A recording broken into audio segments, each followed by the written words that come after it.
तुम्ही या ठिकाणी उपोषणाला बसलेले आहेत. काय एकंदरीत का बसलाय, काय मागणी आहे तुमची? एकंदरीत निवडणूक आयोगाने या ठिकाणी संपूर्ण महाराष्ट्रभर असेल किंवा देशभर असेल SIR सुरू केलेला आहे.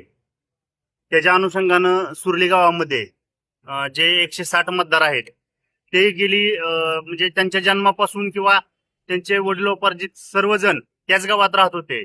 परंतु त्या गावात राहत असताना देखील त्या ठिकाणी BLOच्या माध्यमातून त्यांचं SIR त्या ठिकाणी करून घेतलं जात नाही. त्यांचं आधार कार्ड त्या गावचं आहे, रेशन कार्ड त्या गावचं आहे किंवा त्यांच्या जमिनी त्या गावात आहेत. परंतु तुम्ही अकोला हद्दीत राहताय म्हणून त्यांचं मुद्दामून या ठिकाणी मतदान 160 लोकांचा हटवण्याचा कार्यक्रम या ठिकाणी त्या गावच्या BLOनं सुरू केला आहे.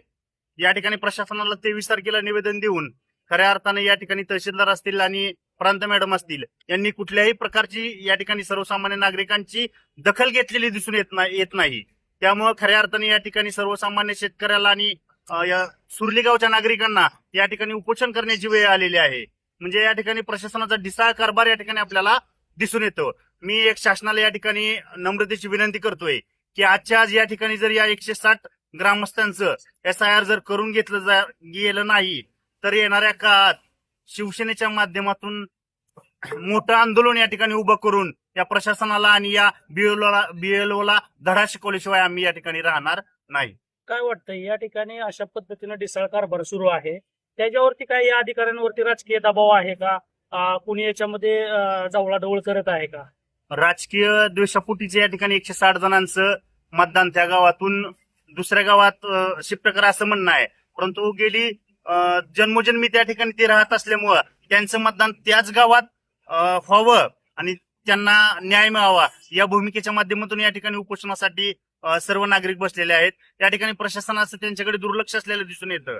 त्यामुळे खऱ्या अर्थाने यात कुठेतरी राजकारणाचा गंध लागलेला आहे का काय अशी शंका या ठिकाणी उपस्थित झालेली आपल्याला वाटते.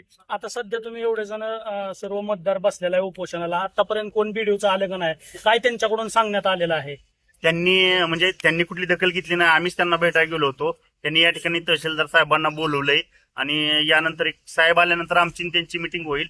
त्याच्या माध्यमातून त्यांनी आम्हाला आश्वासन दिलंय की आजच्याच आम्ही या ठिकाणी त्यांचं फॉर्म भरून त्यांचं मतदान त्या गावामध्येच सुरली या गावामध्येच राहील.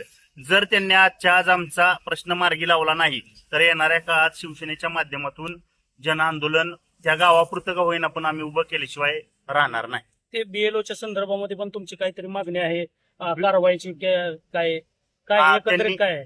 एकाच वस्तीवर राहत असलेल्या त्यांच्या पार्टीच्या लोकांचं या ठिकाणी मतदान त्यांनी करून घेतलंय आणि विरोधी पार्टीचे जे लोक आहेत त्यांच्या मतदानाची नोंद या ठिकाणी केलेली दिसून येत नाही. म्हणजे हा सगळा राजकीय द्वेष या ठिकाणी दिसून येतोय. पण अशा पद्धतीचा कारभार या ठिकाणी आम्ही खपवून घेणार नाही. म्हणूनच या ठिकाणी आज उपोषणाचा इशारा देऊन आम्ही उपोषण सुरू केलेलं आहे.